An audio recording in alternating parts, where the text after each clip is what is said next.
Assalamualaikum warahmatullahi ta'ala wabarakatuh, and hi everyone. Welcome to the topic 2, which is about the capacitor and dielectric. First subtopic is about the capacitance and capacitors in series and parallel.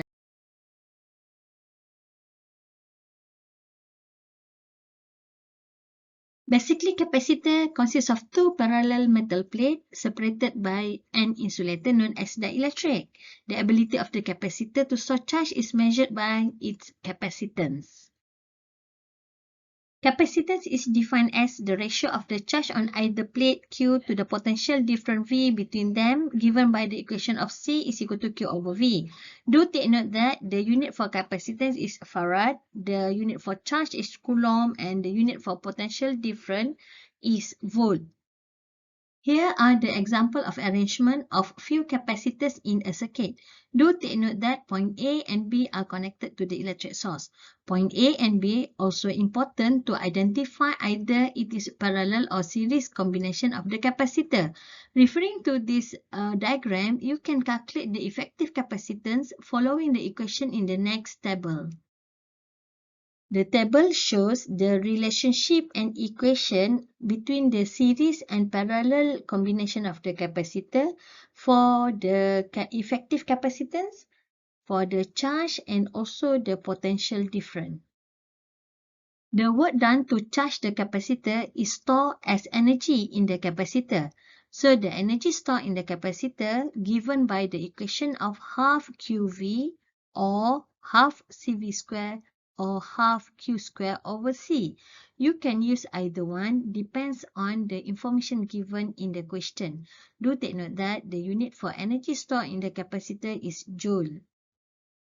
Now, second subtopic, which is about the charging and discharging of capacitors. Before we go to the charging and discharging process, there are few terms that are very important for you to understand. The first one is the time constant. So, time constant is given by the equation of R times C, where the R is the resistance and C is the capacitance. Here are the specific definition for the time constant, referring to the charging and discharging process, either in terms of charge or in terms of the current. Tables show the difference between the charging and discharging process of capacitor. We can differentiate between both process in terms of circuit, graph, and equation. Special case for the current versus T graph in the charging and discharging, both process the current is decreasing. The last subtopic is about the capacitors with the dielectric. The dielectric constant is defined as the ratio between the permittivity of the dielectric material and the permittivity of the free space. Figure shows the diagram of the air-filled parallel plate capacitor or the capacitor without the dielectric. The electric field between the two plates is given by E naught.